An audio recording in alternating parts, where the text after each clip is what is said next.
Hello friends, welcome to Chinmay stream. ನಾನು ನಿಮ್ಮ ಮನೆ ಮಗಳು ಸುಧಾಶ್ರೀ ಗೌಡ.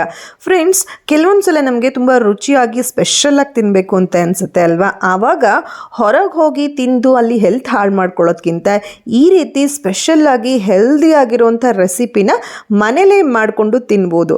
ಸೊ ಈ ವಿಡಿಯೋನ ಈ ರೆಸಿಪಿಗಳಿಗಾಗಿ ಕಂಪ್ಲೀಟಾಗಿ ಸ್ಕಿಪ್ ಮಾಡಿದೆ ನೋಡಿ. ಹಾಗೇನೇ ಒಂದು ಹೇರ್ ಆಯಿಲನ್ನು ತಿಳಿಸ್ಕೊಟ್ಟಿದ್ದೀನಿ, ಅದನ್ನು ಕೂಡ ನೋಡಿ. ಮತ್ತು ಈ ವಿಡಿಯೋ ಇಷ್ಟ ಆದರೆ ದಯವಿಟ್ಟು ಲೈಕ್ ಮಾಡಿ, ಶೇರ್ ಮಾಡಿ, ಹಾಗೆ ಸಬ್ಸ್ಕ್ರೈಬ್ ಮಾಡಿ, ಕಮೆಂಟ್ ಮಾಡಿ. ಸಬ್ಸ್ಕ್ರೈಬ್ ಮಾಡಿದ ಮೇಲೆ ಅದ್ರ ಪಕ್ಕದಲ್ಲೂ ಬೆಲ್ ಐಕನ್ ಕ್ಲಿಕ್ ಮಾಡೋದು ಮಾತ್ರ ಮರಿಬೇಡಿ.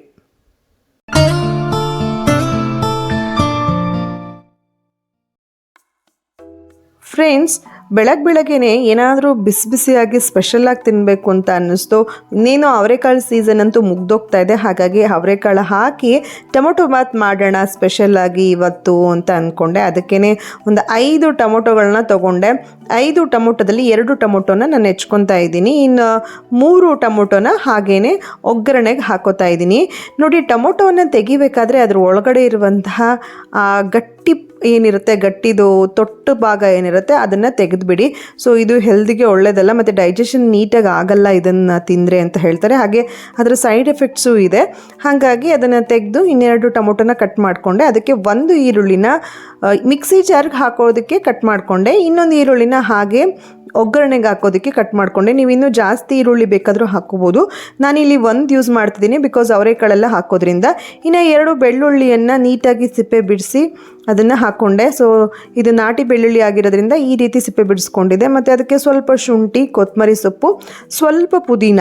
ಜಾಸ್ತಿ ಪುದೀನ ಹಾಕಿದ್ರೆ ಅದೇ ಫ್ಲೇವರ್ ಇರುತ್ತೆ, ಹಾಗಾಗಿ ಸ್ವಲ್ಪ ಪುದೀನ ಮತ್ತು ಚಕ್ಕೆಯನ್ನು ಜಾಸ್ತಿ ಹಾಕಬೇಕು. ಆ್ಯಕ್ಚುಲಿ ಟೇಸ್ಟ್ ಅವಾಗಲೇ ಚೆನ್ನಾಗಿರುತ್ತೆ. ಅದ್ರ ಜೊತೆಗೆ 1-2 ಲವಂಗ ಮೆಣಸನ್ನು ನೀವು ಜಾಸ್ತಿ ಬೇಕಾದರೂ ಹಾಕ್ಕೋಬೋದು, ಖಾರ ಬೇಕು ಅಂತ ಇದ್ದರೆ. ನಾವು ಖಾರ ಸ್ವಲ್ಪ ಕಡಿಮೆ ಹಾಕ್ತೀನಿ, ಹಾಗಾಗಿ ಸ್ವಲ್ಪ ಹಾಕ್ಕೊಂಡೆ. ಅದಕ್ಕೆ 1 ಮೆಣಸಿನ್ಕಾಯಿ, ಸ್ವಲ್ಪ ಕಾಯಿ ತುರಿ. ಜಾಸ್ತಿ ಕಾಯಿ ತುರಿ ಹಾಕಿದರೆ ಬರೀ ಕಾಯಿ ತುರಿದೇ ಟೇಸ್ಟ್ ಬಂದುಬಿಡುತ್ತೆ, ಇಲ್ಲಾಂದರೆ ಕಾಯಿ ಹಾಲು ಹಾಕಿದ್ರೆ ಇನ್ನೂ ಚೆನ್ನಾಗಿರುತ್ತೆ. ಅದಕ್ಕೆ ಕಟ್ ಮಾಡಿರುವಂತಹ ಟೊಮೊಟೊ ಮತ್ತು ಈರುಳ್ಳಿ ಹಾಕ್ಕೊಂಡು ಮತ್ತು ಮಿಕ್ಸಿಯನ್ನು ಒಂದು ಸಲ ಚೆನ್ನಾಗಿ ಸಣ್ಣಕ್ಕೆ ರುಬ್ಕೊಂಡೆ ಮಿಕ್ಸಿನಲ್ಲಿ. ಸೊ ಅದಾದಮೇಲೆ ಕುಕ್ಕರಲ್ಲಿ ಆಯಿಲ್ ಹಾಕಿ, ಆಯಿಲ್ಗೆ ಕೆಲವೊಂದು ಮಸಾಲ ಪದಾರ್ಥಗಳನ್ನು ಹಾಕೋದಕ್ಕಿಂತ ಮುಂಚೆ ಇಲ್ಲಿ ಕೆಲವೊಂದು ಐಟಮ್ಗಳನ್ನ ಹಾಕ್ತಾಯಿದ್ದೀನಿ. ಸೊ ಫಸ್ಟು ಏನು ಹಾಕ್ತಿದ್ದೀನಿ ಅಂತಂದರೆ, ಕರ್ಬೇವಿನ ಸೊಪ್ಪು ಹಾಕ್ಕೊಂಡು ಫಸ್ಟು ಫ್ರೈ ಮಾಡ್ಕೊಂಡು ಎತ್ಕೊಂಡ್ಬೇಕು. ಏಕೆಂದರೆ ಕರ್ಬೇವಿನ ಫ್ಲೇವರ್ ಪೂರ್ತಿಯಾಗಿ ಇಳ್ಕೊಂಡ್ಬಿಡುತ್ತೆ. ಹಾಗೆಯೇ ಫ್ರೈ ಮಾಡಿ ನಾವು ಮಸಾಲೆ ಎಲ್ಲ ಅದ್ರ ಜೊತೆ ಮಿಕ್ಸ್ ಮಾಡಿ ಬರೀ ಕರ್ಬೇವಿನ ಸೊಪ್ಪಿನ ಫ್ಲೇವರ್ ಇರುತ್ತೆ. ಹಾಗಾಗಿ ಇದನ್ನು ಲಾಸ್ಟಲ್ಲಿ ಆ್ಯಡ್ ಮಾಡ್ಕೋಬೇಕು. ಅದಕ್ಕೆ ಕರ್ಬೇವಿನ ಸೊಪ್ಪನ್ನು ಫಸ್ಟೇ ಫ್ರೈ ಮಾಡಿಕೊಂಡು ಅದನ್ನು ತೆಗೆದಿಟ್ಕೊಂಡೆ. ಇದಾದಮೇಲೆ ಕಡಲೆ ಬೀಜ ಹಾಕ್ತಾಯಿದ್ದೀನಿ. ಟೊಮೊಟೊ ಬಾತ್ಗೆ ಕಡಲೆ ಬೀಜ ಹಾಕಿದ್ರೆ ತುಂಬಾ ಟೇಸ್ಟ್ ಇರುತ್ತೆ. ಅದಕ್ಕೆ ಸ್ವಲ್ಪ ಕ್ಯಾಶ್ಯೂನು ಆ್ಯಡ್ ಮಾಡಿದ್ದೀನಿ. ಸೊ ಕ್ಯಾಶ್ಯೂ ಹಾಕಿದರೂ ಕೂಡ ಅದಕ್ಕಿನ್ನೂ ಟೇಸ್ಟ್ ಜಾಸ್ತಿ ಆಗುತ್ತೆ. ಇದಾದಮೇಲೆ ನೀವು ಮಸಾಲ ಐಟಮ್ ಏನಿರುತ್ತೆ, ಪಲಾವ್ ಎಲೆ, ನಿಮ್ಮ ಹತ್ರ ಏನೆಲ್ಲ ಮಸಾಲ ಐಟಮ್ ಇದೆಯೋ, ಚಕ್ಕೆ ಆಗಿರ್ಬೋದು, ಲವಂಗ ಆಗಿರ್ಬೋದು, ಇನ್ನೂ ಎಕ್ಸ್ಟ್ರಾ ಹಾಕ್ಬೋದು. ಸೊ ಅದ್ರ ಜೊತೆಗೆ ನಾನು ಜಾಕಾಯಿ ಕೂಡ ಹಾಕಿದ್ದೀನಿ, ಬಿಕಾಸ್ ಡೈಜೆಷನ್ ಚೆನ್ನಾಗಾಗುತ್ತೆ, ಗ್ಯಾಸ್ಟ್ರಿಕ್ ಆಗೋದಿಲ್ಲ. ಸೊ ಇದನ್ನೆಲ್ಲ ಸ್ವಲ್ಪ ಫ್ರೈ ಮಾಡ್ಕೊಳ್ಳಿ. ಫ್ರೈ ಮಾಡ್ಕೊಂಡ್ಮೇಲೆ ಅದರೊಳಗಡೆ ಆನಿಯನನ್ನು ಫಸ್ಟ್ ಹಾಕ್ಕೊಂಡು ಫ್ರೈ ಮಾಡಿಕೊಂಡು ಮತ್ತು ಟೊಮೊಟೊವನ್ನು ಹಾಕ್ಕೊಂಡು ಫ್ರೈ ಮಾಡ್ಕೊಳ್ಳಿ. ಆವಾಗ ಸ್ವಲ್ಪ ಉಪ್ಪನ್ನು ಅದಕ್ಕೆ ಆ್ಯಡ್ ಮಾಡ್ಕೊಳ್ಳಿ, ಉಪ್ಪು ಮತ್ತು ಅರಿಶಿನವನ್ನು. ಸೊ ಎರಡನ್ನೂ ಹಾಕ್ಕೊಂಡು ಚೆನ್ನಾಗಿ ಫ್ರೈ ಮಾಡ್ಕೊಳ್ಳಿ. ಸೊ ಟೊಮೊಟೊ ಎಲ್ಲ ಸ್ವಲ್ಪ ಮೆತ್ತಗಾಗಬೇಕು, ಅಲ್ಲಿವರೆಗೂ ಕೂಡ ಫ್ರೈ ಮಾಡಿ. ಆವಾಗಲೇ ಟೇಸ್ಟ್ ಚೆನ್ನಾಗಿರೋದು. ಇಲ್ಲಾಂದರೆ ಟೊಮೊಟೊ ಅದೆಲ್ಲ ಬೆಂದೇ ಇರೋದಿಲ್ಲ, ಹಾಗೆ ಬಾಯಿಗೆ ಸಿಗ್ತಾ ಇರುತ್ತೆ. ಹಿಂಗೆ ಮಾಡಿದ್ರೆ ಚೆನ್ನಾಗಿ ಸ್ಮ್ಯಾಶ್ ಆಗಿರುತ್ತೆ, ಟೇಸ್ಟು ಚೆನ್ನಾಗಾಗುತ್ತೆ.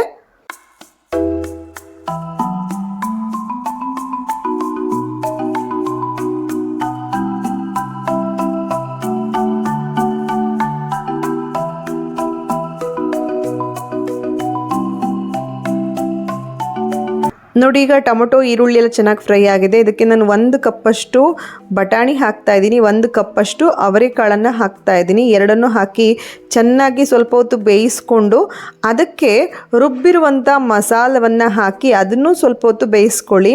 ಫಸ್ಟೇ ಅಕ್ಕಿ ಹಾಕ್ಬಿಟ್ರೆ ಇದ್ರ ಜೊತೆಗೆ ಚೆನ್ನಾಗಿರೋದಿಲ್ಲ, ಟೇಸ್ಟ್ ಬರೋದಿಲ್ಲ. ಹಾಗಾಗಿ ಮಸಾಲವನ್ನು ಫಸ್ಟು ಆ್ಯಡ್ ಮಾಡಿಕೊಂಡು ಅದಾದಮೇಲೆ ಮಸಾಲ ಬೆಂದ ಮೇಲೆ ಅದಕ್ಕೆ ಅಕ್ಕಿಯನ್ನು ಹಾಕ್ಕೊಂಡು ಮಿಕ್ಸ್ ಮಾಡಿ. ಇದಾದಮೇಲೆ ಸ್ವಲ್ಪ ನಾನು ಇದಕ್ಕೆ ಅಕ್ಕಿ ಎಲ್ಲ ಹಾಕಿದ ಮೇಲೆ ಗರಂ ಮಸಾಲವನ್ನು ಆ್ಯಡ್ ಮಾಡ್ತಾ ಇದ್ದೀನಿ. ಮನೇಲೇ ಮಾಡಿರುವಂಥ ಗರಂ ಮಸಾಲ, ಸೊ ಹಾಗಾಗಿ ಟೇಸ್ಟ್ ಚೆನ್ನಾಗಿರುತ್ತೆ ಹೊರಗಡೆ ಗರಂ ಮಸಾಲಕ್ಕಿಂತ. ಸೊ 1 ಸ್ಪೂನ್ ಅಥವಾ 2 ಸ್ಪೂನಷ್ಟು ಗರಂ ಮಸಾಲ ಹಾಕ್ಕೊಳ್ಳಿ. ತುಂಬ ಮಸಾಲ ಹಾಕಿದ್ರೆ ಏನಾಗುತ್ತೆ ಅಂದರೆ ಬರೀ ಮಸಾಲ ಥರ ಇರುತ್ತೆ, ಹಾಗಾಗಿ ಸ್ವಲ್ಪ ಮಸಾಲ ಹಾಕೋತಾ ಇದ್ದೀನಿ. ಇನ್ನು ನಿಮಗೆ ಖಾರದ ಪುಡಿ ಎಲ್ಲ ಬೇಕಿದ್ರೆ ಹಾಕೋಬೋದು. ಖಾರ ತುಂಬ ತಿಂತೀವಿ ಅನ್ನೋಂಗಿದ್ರೆ ಇನ್ನೂ ಖಾರದ ಪುಡಿ ಎಲ್ಲ ನೀವು ಎಕ್ಸ್ಟ್ರಾ ಆ್ಯಡ್ ಮಾಡ್ಕೋಬೋದು. ಇದ್ರ ಜೊತೆಗೆ ಕಟ್ ಮಾಡಿರೋಂಥ ಕೊತ್ತಂಬರಿ ಸೊಪ್ಪು ಕೂಡ ನಾನು ಆ್ಯಡ್ ಮಾಡ್ಕೊಂಡಿದ್ದೀನಿ. ಮೇಲ್ಗಡೆ ಹಾಕಿದ್ರೆ ಲಾಸ್ಟಲ್ಲಿ ತುಂಬಾ ಚೆನ್ನಾಗಿರುತ್ತೆ.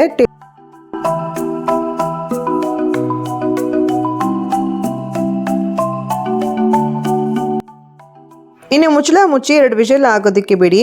ಇನ್ನೊಂದು ಕಡೆ ನಾನು ಮೊಸರು ಬಜ್ಜಿಗೆ ರೆಡಿ ಮಾಡ್ಕೊಂಡಿದ್ದೀನಿ. ನೋಡಿ, ಈಗ 2 ವಿಷಲ್ ಆಗಿದೆ. ಎಷ್ಟು ಘಮ ಘಮ ಅಂತ ಇದೆ ಅಂದರೆ ತುಂಬ ಫ್ಲೇವರ್ ಇದೆ, ತುಂಬ ಚೆನ್ನಾಗಿದೆ ಸ್ಮೆಲ್ ಮಾತ್ರ. ಸೊ ಇದಕ್ಕೆ ಮೊಸರು ಬಜ್ಜಿ ಅಥವಾ ಚಟ್ನಿನೂ ಮಾಡ್ಕೋಬೋದು. ಚಟ್ನಿನೂ ತುಂಬ ಚೆನ್ನಾಗಿರುತ್ತೆ. ಸೊ ಇದ್ರ ಜೊತೆಗೆ ಒಳ್ಳೆ ಕಾಂಬಿನೇಷನ್ ಅಂದರೆ ಚಟ್ನಿ ಅಂತಲೇ ಹೇಳ್ಬೋದು. ನಾನಿಲ್ಲಿ ಮೊಸರು ಬಜ್ಜಿ ಮಾಡಿದ್ದೀನಿ. ಸೊ ನಿಮಗೆ ಬೇಕಿದ್ರೆ ಚಟ್ನಿನೂ ಮಾಡ್ಕೋಬೋದು. ತುಂಬಾ ಚೆನ್ನಾಗಿರುತ್ತೆ, ಟೇಸ್ಟ್ ಕೂಡ ಸಿಕ್ಕಾಪಟ್ಟೆ ಚೆನ್ನಾಗಿರುತ್ತೆ. ಹೆಂಗಿದೀವ ತಿಂಡಿ? ತುಂಬ ಚೆನ್ನಾಗಿದೆ. ತುಂಬ ಚೆನ್ನಾಗಿದೆಯಾ ಮಗನೇ? ಟೇಸ್ಟ್ ತುಂಬ ಚೆನ್ನಾಗಿದೆ. ಈಗ ಒಂದು ಸೂಪರ್ ಆಗಿರೋ ಹೇರ್ ಆಯಿಲ್ನ ಪ್ರಿಪೇರ್ ಮಾಡೋಣ. ಅದಕ್ಕೆ ಬೇಕಾಗಿರೋದು 1 ಸ್ಪೂನ್ ಮೆಂತ್ಯ, 1 ಸ್ಪೂನ್ ಕರಿ ಜೀರಿಗೆ, 1 ಸ್ಪೂನ್ ಕರಿ ಎಳ್ಳು, ಹಾಗೆ ಸ್ವಲ್ಪ ಸಾಸಿವೆ, 1 ಸ್ಪೂನಷ್ಟು ಅಗಸೆ ಬೀಜ, 4 ರಿಂದ 5 ಮೆಣಸು, 2 ಲವಂಗ. ಇಷ್ಟನ್ನು ಮಿಕ್ಸಿ ಜಾರ್ಗೆ ಹಾಕಿ ಚೆನ್ನಾಗಿ ಗ್ರೈಂಡ್ ಮಾಡ್ಕೊಳ್ಳಿ, ಪುಡಿ ಮಾಡ್ಕೊಳ್ಳಿ. ಮೆಣಸು ಲವಂಗ ಹೇರ್ನ ರೀಗ್ರೋತ್ಗೆ ಹೆಲ್ಪ್ ಮಾಡುತ್ತೆ. ಇಲ್ಲಿ ನಾನು ಸ್ವಲ್ಪ ಲೋಳೆ ಸರ, ವಿಳ್ಯದೆಲೆ, ಹಾಗೇನೆ ದಾಸವಾಳದೆಲೆ ಮತ್ತು ನೆಲ್ಲಿಕಾಯಿ ಜೊತೆಗೆ ಕರ್ಬೇವಿನ ಸೊಪ್ಪು ತೊಗೊಂಡಿದ್ದೀನಿ. ನೀವು ಬೇಕಿದ್ರೆ ಬೇವಿನ ಸೊಪ್ಪು ಮತ್ತು ತುಳಸಿ ಸೊಪ್ಪನ್ನು ಕೂಡ ಹಾಕ್ಬೋದು. ಇಷ್ಟನ್ನು ಮಿಕ್ಸಿ ಜಾರ್ಗೆ ಹಾಕ್ಕೊಂಡು ಚೆನ್ನಾಗಿ ಗ್ರೈಂಡ್ ಮಾಡ್ಕೋತಾ ಇದ್ದೀನಿ. ಗ್ರೈಂಡ್ ಮಾಡಿದ ಮೇಲೆ ಅದನ್ನ ಸ್ವಲ್ಪ ಹೊತ್ತು ಹಾಗೆ ನೀರಿನಂಶ ಹೋಗೋವರೆಗೂ ಉರಿಯಿರಿ, ಸಣ್ಣ ಉರಿಯಲ್ಲಿ. ಸೊ ಹೀಗೆ ಹುರಿದ ಮೇಲೆ ಅದಕ್ಕೆ ಅರ್ಧ ಲೀಟ್ರಷ್ಟು ಅಥವಾ 3/4 ಲೀಟ್ರಷ್ಟು ಎಣ್ಣೆಯನ್ನು ಹಾಕ್ಕೊಳ್ಳಿ. ಅದಕ್ಕೂ ಮುಂಚೆ ನಾನು ಬೆಳ್ಳುಳ್ಳಿನ ಆ್ಯಡ್ ಮಾಡಿಕೊಂಡೆ ಮತ್ತು ಸಣ್ಣ ಈರುಳ್ಳಿನ ಜಜ್ಜಿ ಆ್ಯಡ್ ಮಾಡ್ಕೊಂಡಿದ್ದೀನಿ. ಸೊ ಇಷ್ಟನ್ನು ಹಾಕಿ ಚೆನ್ನಾಗಿ ಆ ಕೆಳಗಡೆ ರಸ ಇರುತ್ತಲ್ಲ ಅದೆಲ್ಲ, ಅಂದರೆ ಮೇಲ್ಗಡೆ ಬರಬೇಕು ಎಣ್ಣೆ ಎಲ್ಲ, ಆ ಕೆಳಗಡೆ ರಸ ಎಲ್ಲ ಅಂದರೆ ನೀರಿನಂಶ ಎಲ್ಲ ಹೋಗಿ ಈ ರೀತಿಯಾಗಿ ಎಣ್ಣೆ ಬರಬೇಕು. ಸೊ ನೋಡಿ ಎಷ್ಟು ಚೆನ್ನಾಗಿ ಎಣ್ಣೆ ಬಂದಿದೆ ಅಂತ. ಸೊ ಎಣ್ಣೆ ಬಂದ ಮೇಲೆ ಅದನ್ನ ಸ್ವಲ್ಪ 1-2-3 ದಿನ ಬಿಸಿಲಲ್ಲಿ ಇಡಿ. ಸೊ ಬಿಸಿಲಲ್ಲಿ ಇಟ್ಟರೆ ವಿಟಮಿನ್ ಡಿ ಕೂಡ ನಿಮಗೆ ಸಿಗುತ್ತೆ. ಸೊ ಇನ್ನು ರಾತ್ರಿ ಊಟಕ್ಕೆ ಏನು ಮಾಡಲಿ ಅಂತ ನೋಡ್ತಾ ಇದ್ದೆ. ಮಶ್ರೂಮ್ ಇತ್ತು, ಹಾಗೆ ಪನ್ನೀರ್ ಇತ್ತು. ಸೊ ಇವೆರಡರಲ್ಲಿ ಏನು ಮಾಡಲಿ ಅಂತ ನೋಡ್ತಿದ್ದೆ. ಸೊ ಪನ್ನೀರಲ್ಲಿ ಏನಾದರೂ ಮಾಡೋಣ ಅಂತ ಅದಕ್ಕೆ ಫಸ್ಟು ನಾನು ಆಟವನ್ನು ಅಂದರೆ ಗೋಧಿ ಹಿಟ್ಟನ್ನು ಚೆನ್ನಾಗಿ ಮಿತ್ಕೋತಾ ಇದ್ದೆ. ಸೊ ಚೆನ್ನಾಗಿ ಗಟ್ಟಿಯಾಗಿ ಮಿತ್ಕೊತಾ ಇದ್ದೆ, ಬಿಕಾಸ್ ನಾನು ಪನ್ನೀರ್ ರೋಲ್ ಮಾಡೋಣ, ಪನ್ನೀರ್ ರ್ಯಾಪ್ ಮಾಡೋಣ ಅಂತ. ಸೊ ಈ ರೀತಿಯಾಗಿ ಗಟ್ಟಿಯಾಗಿ ಮಿತ್ಕೋತಾ ಇದ್ದೆ. ಇಲ್ಲ ಅಂತಂದರೆ ತುಂಬ ಸಾಫ್ಟ್ ತೆಳು ಆದರೆ ಚೆನ್ನಾಗಿ ಬರಲ್ಲ ಅಂದ್ಬಿಟ್ಟು, ಲೇಯರ್ ಬರಲ್ಲ ಅಂತ ಒಂದು ಸ್ವಲ್ಪ ಗಟ್ಟಿ ಅಂದರೆ ತೀರಾ ಗಟ್ಟಿಯಾಗೂ ಅಲ್ಲ. ಸೊ ನಮಗೆ ಚೆನ್ನಾಗಿ ತುಂಬಾ ಹಿಟ್ಟು ತೊಗೊಳ್ದಂಗೆ ನಾವು ಒತ್ತಬೇಕಾದ್ರೆ ಆ ಹದಕ್ಕೆ ನಾನಿಲ್ಲಿ ಮಿತ್ಕೊಂಡಿದ್ದೀನಿ. ಸ್ವಲ್ಪ ಆಯಿಲನ್ನು ಮೇಲ್ಗಡೆ ಹಾಕಿ ಒಂದು 1/2 ಅವರ್ ಹಾಗೆ ಬಿಡ್ತೀನಿ. ಬಿಕಾಸ್ 1/2 ಅವರ್ ಬಿಟ್ಟರೆ ಚೆನ್ನಾಗಿ ಅದು ಊದ್ಕೊಂಡಿರುತ್ತೆ, ಚೆನ್ನಾಗಿ ನೆಂದಿರುತ್ತೆ. ಇನ್ನು ಸ್ವಲ್ಪ ಕ್ಯಾಶ್ಯೂನ ನೆನೆಸೋಣ ಮೈನೀಸ್ ಮಾಡೋದಕ್ಕೆ ಅಂತ ಕ್ಯಾಶ್ಯೂನ ನೆನೆಸ್ತಾ ಇದ್ದೆ. ಕ್ಯಾಶ್ಯೂಗೆ ಬಿಸಿ ನೀರು ಹಾಕಿ ನೆನೆಸಿಡ್ತಾ ಇದ್ದೆ. ಸೊ ಬಿಸಿ ನೀರು ಹಾಕ್ಬಿಟ್ಟು ಅದಕ್ಕೆ 1-2 ಬ್ಯಾಡಗಿ ಮೆಣಸಿನ್ಕಾಯಿನ ಹಾಕೋತಾ ಇದ್ದೆ, ಬಿಕಾಸ್ ಇದು ಫ್ಲೇವರ್ ಕೊಡುತ್ತೆ. ಮತ್ತು ನಿಮಗೆ ಖಾರ ಮೆಣಸಿನ್ಕಾಯಿ ಬೇಕಾದರೂ ಹಾಕೋಬೋದು, ನೀವು ತುಂಬ ಖಾರ ತಿಂತೀರಾ ಅಂತ ಅಂದರೆ.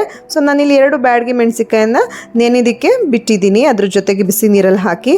ಈಗ ಪನ್ನೀರ್ ತೊಗೊಂಡೆ. ಪನ್ನೀರ್ ಸ್ವಲ್ಪ ಶೇಪ್ ಚೆನ್ನಾಗಿರಲಿಲ್ಲ. ಸೊ ಹಾಗಾಗಿ ನಾನು ಸ್ಕ್ವಯರ್ ಶೇಪಲ್ಲಿ ಅದನ್ನ ಕಟ್ ಮಾಡಬೇಕಿತ್ತು, ಸ್ಕ್ವೇರ್ ಶೇಪ್ ಆಗಲಿಲ್ಲ. ಸೊ ಈ ರೀತಿಯಾಗಿ ರೆಕ್ಟ್ಯಾಂಗಲ್ ಶೇಪ್ ಬಂತು. ಸೊ ಇದನ್ನು ಚೆನ್ನಾಗಿ ಕಟ್ ಮಾಡ್ಕೊಂಡಿದ್ದೀನಿ. ಪನ್ನೀರ್ನ ಮ್ಯಾರಿನೇಟ್ ಮಾಡೋದಕ್ಕೆ 2 ರಿಂದ 3 ಸ್ಪೂನಷ್ಟು ಮೊಸರನ್ನು ಹಾಕ್ಕೊಂಡಿದ್ದೀನಿ, ಗಟ್ಟಿ ಮೊಸರನ್ನು ಹಾಕ್ಕೊಂಡಿದ್ದೀನಿ. ಇದಕ್ಕೆ ಸ್ವಲ್ಪ ಮಸಾಲೆಗಳನ್ನ ಆ್ಯಡ್ ಮಾಡ್ಕೊತಾ ಇದ್ದೀನಿ. ಖಾರದ ಪುಡಿ, ಧನಿಯಾ ಪುಡಿ, ಹಾಗೆ ಜೀರಿಗೆ ಪುಡಿ. ನಿಮ್ಮ ಹತ್ರ ಏನೇನು ಮಸಾಲ ಇರುತ್ತೋ ಅದೆಲ್ಲನೂ ಕೂಡ ಇದಕ್ಕೆ ಹಾಕ್ಬೋದು ಮ್ಯಾರಿನೇಟ್ ಮಾಡೋದಕ್ಕೆ. ಬೇಕಿದ್ರೆ ಸ್ವಲ್ಪ ನಿಂಬೆ ಹುಳಿ ಕೂಡ ಆ್ಯಡ್ ಮಾಡ್ಕೋಬೋದು. ಇಲ್ಲಿ ಏನೆಲ್ಲ ಮಸಾಲ ಹಾಕಿದ್ರೂ ನಿಮಗೆ ಟೇಸ್ಟ್ ತುಂಬಾ ಚೆನ್ನಾಗಿರುತ್ತೆ. ನಿಮ್ಗೆ ಎಷ್ಟು ಮಸಾಲ ಹಾಕಿದ್ರೂ ಕೂಡ ಟೇಸ್ಟ್ ಏನು ಕೆಟ್ಟದಾಗ ಆಗೋದಿಲ್ಲ, ತುಂಬ ಚೆನ್ನಾಗಿರುತ್ತೆ.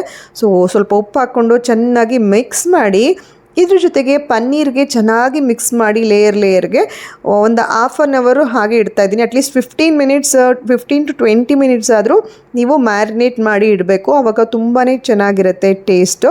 ಸೊ ಅದಕ್ಕೆ ಚೆನ್ನಾಗಿ ಉಪ್ಪು ಖಾರ ಎಲ್ಲ ಇಳ್ಕೊಂಡಿರುತ್ತೆ. ನೀವು ಫ್ರೈ ಮಾಡ್ಕೊಂಡಾಗಲೂ ಕೂಡ ಅದ್ರ ಟೇಸ್ಟ್ ತುಂಬಾ ಚೆನ್ನಾಗಿ ಬರುತ್ತೆ. 10 ಮಿನಿಟ್ಸ್ ಕ್ಯಾಶ್ಯೂನ ಮೆಣಸಿನ್ಕಾಯಿನ ನೆನೆಸಿಟ್ಟಿದ್ದೆ. ಸೊ ಇದನ್ನು ಮಿಕ್ಸಿ ಜಾರ್ಗೆ ಹಾಕೋತಾ ಇದ್ದೀನಿ. ಒಂದು 5-6 ಸಣ್ಣ ಬೆಳ್ಳುಳ್ಳಿನ ಹಾಕೋತಿದ್ದೀನಿ ಮತ್ತು ಮೆಣಸನ್ನು ಹಾಕೋತಿದ್ದೀನಿ. ಬಿಕಾಸ್ ಕ್ಯಾಶ್ಯೂ ಹಾಕ್ತಾ ಇದೀವಲ್ಲ, ಸೊ ಅದು ಸ್ವಲ್ಪ ಕೆಮ್ಮು ಈ ಥರದ್ದೆಲ್ಲ ಆಗಬಾರ್ದು ಅಂದರೆ ಮೆಣಸು ಹಾಕ್ಕೊಳ್ಳಿ. ನಾನಿಲ್ಲಿ ವಿನೇಗರ್ ಆ್ಯಡ್ ಮಾಡ್ತಾ ಇದ್ದೀನಿ. Actually apple cider vinegar add ಮಾಡಬೇಕು, ತುಂಬ ಟೇಸ್ಟ್ ಚೆನ್ನಾಗಿರುತ್ತೆ. ಇನ್ನೂ ನನ್ನ ಹತ್ರ ಅದು ಇರಲಿಲ್ಲ, ಖಾಲಿ ಆಗಿತ್ತು. ಹಾಗಾಗಿ ನಾರ್ಮಲ್ ವಿನೇಗರ್ನ ಆ್ಯಡ್ ಮಾಡಿದೆ. ಸ್ವಲ್ಪ ಎಳ್ಳನ್ನು ಇದರ ಜೊತೆಗೆ ಆ್ಯಡ್ ಮಾಡ್ಕೊತಾ ಇದ್ದೀನಿ. ಅದಕ್ಕೆ ನಾನು ಹೇಳಿದ್ದು ಮೆಣಸೆಲ್ಲ ಹಾಕೋತಾ ಇರೋದು ಅಂತ. ಸೊ ಇದನ್ನು ಚೆನ್ನಾಗಿ ರುಬ್ಕೊಂಡಿದ್ದೀನಿ. ನೋಡಿ, ರುಬ್ಕೊಂಡ್ಮೇಲೆ ಈ ರೀತಿಯಾಗಿ ಒಂದು ಟೆಕ್ಸ್ಚರ್ ಬರುತ್ತೆ.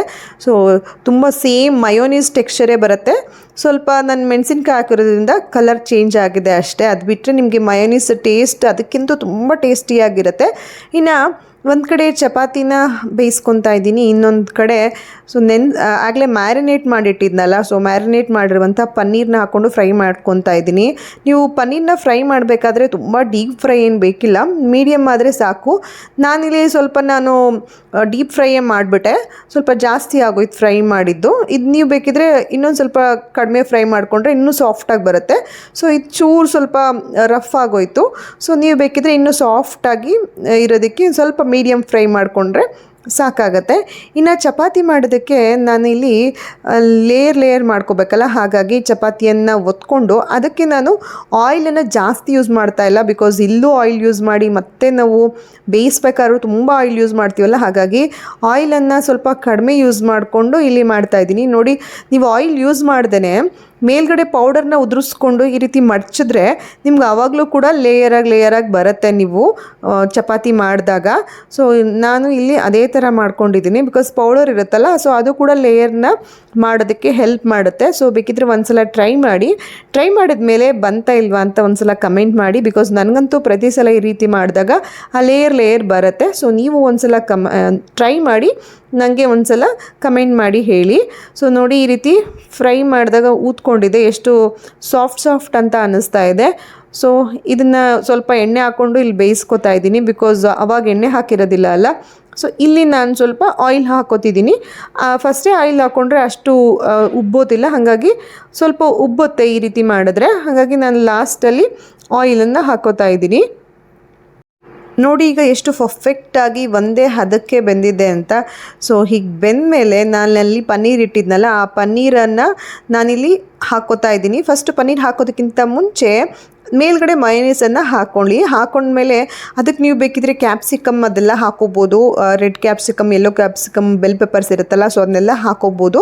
ಸೊ ನಾನಿಲ್ಲಿ ಮಯೋನೀಸ್ ಹಾಕ್ಕೊಂಡು ಅದರ ಮೇಲೆ ಪನ್ನೀರ್ ಹಾಕ್ಕೊಂಡು ಅದಕ್ಕೆ ಸ್ವಲ್ಪ ಆನಿಯನನ್ನು ಹಾಕಿ ಮತ್ತು ಲೆಸ್ಟರಿಯನ್ನು ನಾನು ಯೂಸ್ ಮಾಡ್ತಾಯಿದ್ದೀನಿ. ನೀವು ಬೇಕಿದ್ರೆ ಗೋಬಿ ಇರುತ್ತಲ್ಲ, ಗೋಬಿ ಎಲೆ, ಸೊ ಅದನ್ನು ಆ್ಯಡ್ ಹಾಕೋಬೋದು. ಸೊ ಈ ರೀತಿಯಾಗಿ ರೋಲ್ ಮಾಡಿ ನೀವು ಇಟ್ಕೊಳ್ಳಿ. ನಾನು ಹೇಳಿದ್ನಲ್ಲ, ಒಂದು ಸ್ಕ್ವೇರ್ ಶೇಪಲ್ಲಿ ನೀವೇನಾದರೂ ನೀಟಾಗಿ ಕಟ್ ಮಾಡಿಕೊಂಡ್ರೆ ಈ ರೀತಿ ಬರಲ್ಲ, ಇನ್ನೂ ಚೆನ್ನಾಗಿ ಇನ್ನೂ ಸಣ್ಣದಾಗಿ ರೋಲ್ ಬರುತ್ತೆ. ಇಲ್ಲಿ ಸ್ವಲ್ಪ ಅಂದರೆ ಪನ್ನೀರ್ ಶೇಪ್ ಕರೆಕ್ಟಾಗಿರಲಿಲ್ಲ, ಹಾಗಾಗಿ ಈ ರೀತಿಯಾಗಿ ಬಂತು.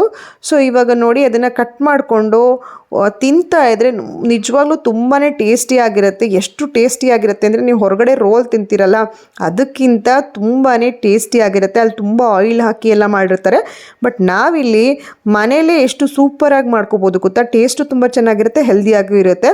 ಸೊ ನಿಮಗೆ ಈ ವಿಡಿಯೋ ಇಷ್ಟ ಆದರೆ ದಯವಿಟ್ಟು ಲೈಕ್ ಮಾಡಿ, ಶೇರ್ ಮಾಡಿ, ಕಮೆಂಟ್ ಮಾಡಿ. Will meet in next video. Until then, bye bye. Thank you.